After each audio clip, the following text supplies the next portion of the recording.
오늘 시편은 104편입니다. 구절이 굉장히 긴데요. 35절로 되어 있습니다. 그러나 내용은 어렵지가 않습니다. 오늘 이 시의 흐르는 두 가지 핵심이 있는데요. 하나는 하나님의 창조이고요. 하나는 하나님의 섭리입니다. 오늘 시인은 하나님께서 이 모든 세계를 만드셨다고 말합니다. 그런데 만드셨을 뿐만 아니라 지금도 만드신 창조 세계를 보존하시고 당신의 능력으로 당신의 뜻 가운데 다스리고 계신다고 말합니다. 이걸 우리가 섭리라고 하는데요. 그래서 이 시는 그런 창조주 하나님의 섭리를 찬양하는 시입니다. 특별히 이 시는요, 창세기 1장을 배경으로 지어진 시입니다. 창세기 1장에 보면 6일간의 창조가 나오지 않습니까? 그 6일간의 창조의 이야기를 풀어서 노래한 시가 오늘 시편 104편입니다. 이런 이해를 가지고 이 시편을 살펴보도록 할 텐데요. 35절이어서 한 절씩 다 살피기는 힘들지만 이 시의 흐름을 최대한 놓치지 않으면서 함께 살펴보도록 하겠습니다.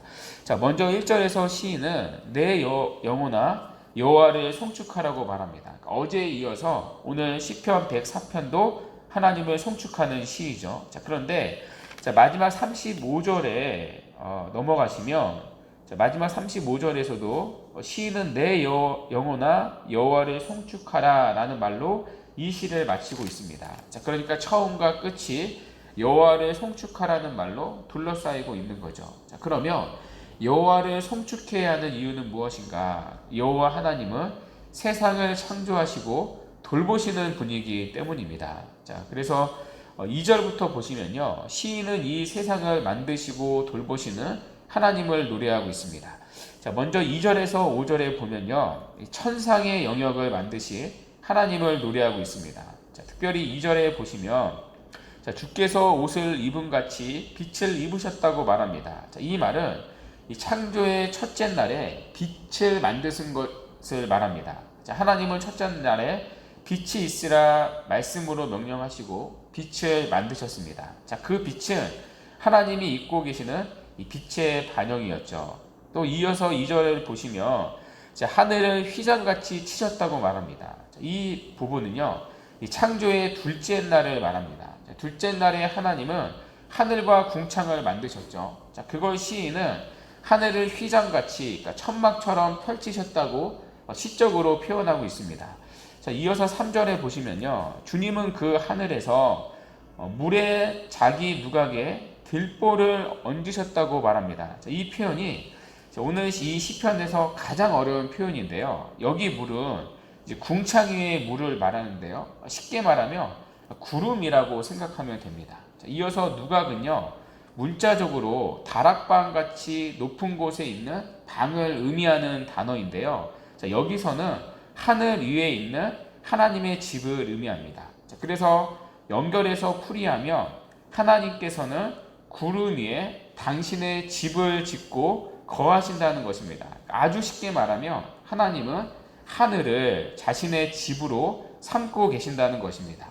그 하늘에서 하나님은 3절을 계속 보시면 구름 수레를 타고 다니시고요, 바람 날개로 다니십니다. 이어서 4절에 보면 바람과 불꽃을 당신의 사역자로 부르시면서 이 세상을 다스리고 계십니다. 이어서 5절에서 9절은요, 땅의 질서를 부여하신 하나님을 노래하고 있습니다. 앞에 2절부터 4절은요, 천상의 영역, 그러니까 하늘의 영역을 만드시고 다스리시는 하나님을 노래했죠. 그런데 5절부터 9절은요, 반대로 땅의 영역을 다루고 있습니다. 5절을 한번 보시겠어요? 땅의 기초를 놓으사 영원히 흔들리지 아니하게 하셨나이다 라고 말합니다. 하나님께서 이 우주 공간에 땅덩어리를 두셨다는 것이죠. 그리고 그 땅의 기초를 깊이 박아서 영원히 흔들리지 않게 하셨다는 것입니다. 이어서 6절에서 9절에 보면요, 하나님이 땅을 만드시고 이제 그 다음에 바다와 땅을 나누셨다고 말합니다. 이 부분은 창조의 셋째 날을 말하는 거죠. 창조의 셋째 날에 하나님은 바다와 땅을 나누셨습니다. 그 창조의 셋째 날을 시인은 이제 6절부터 9절에 보면 이제 노래하고 있습니다. 구체적으로 보면요, 6절인데요. 옷으로 덮음같이 주께서 땅을 깊은 바다로 덮으심에 물이 산들이로 솟아올랐으나 라고 말합니다. 자, 창세기 1장 1절과 2절에 보면요, 물이 온 지면을 덮고 물 가운데 하나님의 영이 운행하셨다는 말이 있습니다. 자, 그걸 6절에서 지금 이렇게 표현하고 있는데요. 자, 그때는 6절의 말씀처럼 산들도 물 아래 있었습니다. 그러니까 물이 산들을 덮고 있었던 거죠. 자, 그런데 이때 자, 7절에 보시면 자, 주께서 꾸짖으시니 물이 다 도망하였습니다. 자, 물이 모든 땅을 감싸고 있었는데 하나님께서 말씀하시니 그 물이 모여 한 곳으로 도망하였는데 어디로 도망을 갔느냐며, 자, 8절에 보시면 주께서 그들을 위하여 정하여 주신 곳으로 흘러갔다고 말합니다. 여러분, 이곳이 바다이죠. 그러니까 이렇게 바다도 하나님이 다 창조하신 영역입니다. 땅을 만드시고 땅과 바다를 이렇게 나누셨다는 거죠. 자, 그리고 이어서 9절에 보시면 주께서 물의 경계를 정하여 넘치지 못하게 하셨다고 말합니다. 그러니까 파도가 치고 이렇게 들락날락해도요, 하나님이 경계를 정하셔서 파도가 더 이상 넘어오지 못하도록 하셨다는 거죠. 마치 우리가 초등학교 다닐 때 짝꿍하고 싸우면 책상에 줄을 그어놓고 넘어오지 못하게 하지 않았습니까? 그것처럼 주님께서 선을 그어놓고 물이 넘어오지 못하도록 경계를 그으셨다는 것입니다.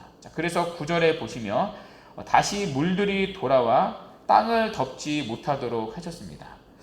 이어서 10절부터는요, 어려운 내용이 없습니다. 10절부터 18절까지는 땅의 생물들을 돌보시는 하나님을 노래하고 있습니다. 앞에서 시인은 땅의 질서를 부여하신 하나님을 노래했었죠.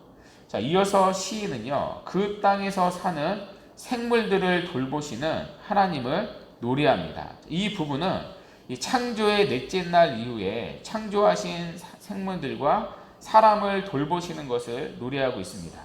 자, 이어서 19절부터 23절까지는요, 시간의 질서를 부여하신 하나님을 노래하고 있습니다. 자, 앞에서 하나님은 땅이라는 공간을 만드시고 질서를 부여를 하셨습니다. 이어서 시인은 공간만이 아니라 시간의 질서를 부여하시는 하나님을 노래하고 있습니다. 이 부분은 창조의 넷째 날에 해당합니다. 하나님은 창조의 넷째 날에 해와 달을 만드셔서 계절과 밤낮의 질서를 제공하고 계십니다. 자, 그 부분이 19절부터 23절까지의 내용인데요. 자, 그래서 19절에 보시면 여호와께서 달로 절기를 정하셨다라고 말하고요. 자, 20절에서는 하나님께서 밤을 만드셨다고 말합니다. 자, 그렇게 하나님이 낮과 밤을 만드셔서 하나님이 만드신 짐승들이 살도록, 또 사람들이 살도록 시간의 질서를 부여하셨다는 것입니다. 자, 이어서 24절부터 26절은요, 이제 바다의 영역을 창조하시고 다스리시는 하나님을 노래하고 있습니다. 자, 하늘이 제일 높은 곳이라면 바다는 세상에서 가장 낮은 곳이겠죠. 그러니까 세상에서 가장 낮은 곳도 하나님이 만드시고 돌보고 계시다는 것입니다. 자, 그래서 특별히 25절을 한번 보시겠어요? 거기에는 크고 넓은 바다가 있고 그 속에는 생물, 곧 크고 작은 동물들이 무수하나이다. 자, 이 부분은요, 창조의 넷째 날을 떠올리게 만듭니다. 하나님은 창조의 다섯째 날을 떠올리게 만듭니다. 하나님은 창조의 다섯째 날에 바다에 사는 모든 물고기와 모든 생물들을 만드셨습니다. 자, 그 다섯째 날을 배경으로 시인은 하나님을 노래하고 있습니다. 자, 이어서 27절부터 30절 말씀인데요. 자, 여기서 시인은 땅의 생물들의 생명을 주관하시는 하나님을 노래하고 있습니다. 그러니까 시인은 하나님을 단순히 창조하신 하나님으로만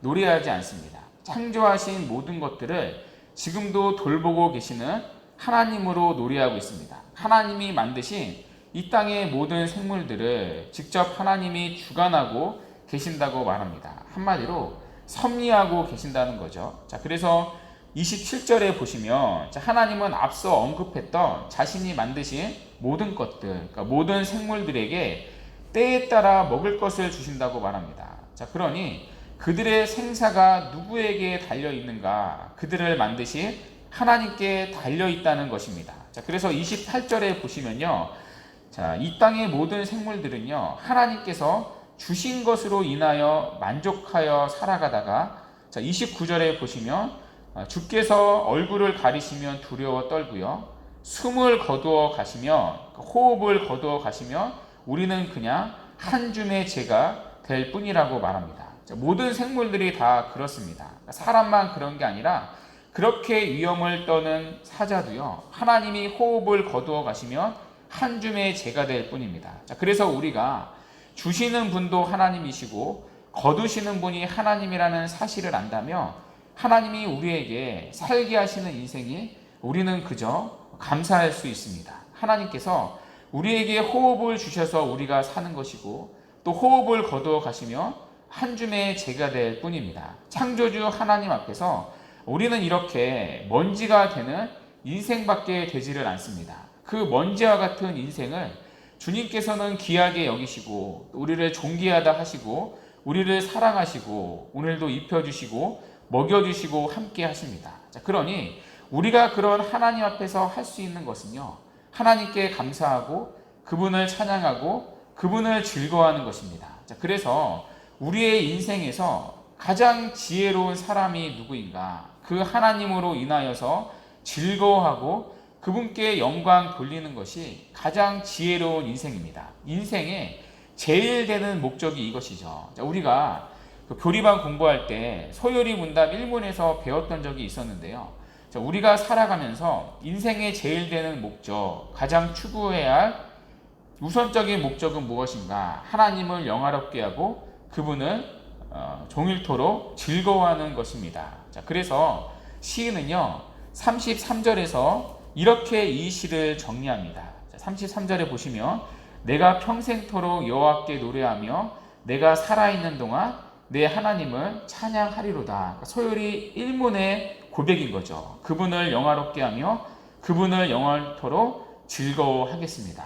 여러분, 이 시인의 이 신앙의 고백이 오늘 하루 우리의 고백이 되기를 바랍니다. 하나님, 오늘도 하나님을 영화롭게 하고 하나님을 즐거워하기를 원합니다. 무엇보다 우리의 모든 생사가 오늘도 온 세상을 지으시고 다스리고 계시는 하나님 앞에 있습니다. 자, 그러므로 오늘도 우리가 의존해야 할 대상은 누구인가? 바로 우리를 만드시고 다스리고 계시는 하나님 한 분이라는 것입니다. 그 사실을 기억하며 오늘도 하나님이 만드신 이 세상의 것들을 의지하는 어리석은 하루가 아니라 그 모든 것들을 지금도 만드시고 당신의 뜻대로 다스리고 계시는 하나님 한 분만을 의존하고 살아가는 은혜가 있기를 바랍니다. 자, 그래서 오늘 우리의 기도가 다른 어떤 것을 구하는 기도가 아니라 하나님 한 분만을 구하고 하나님 한 분만을 전적으로 의지하는 기도가 되어서 오늘도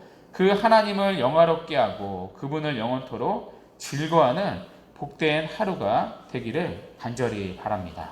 아멘. 이 시간 우리 말씀을 붙잡고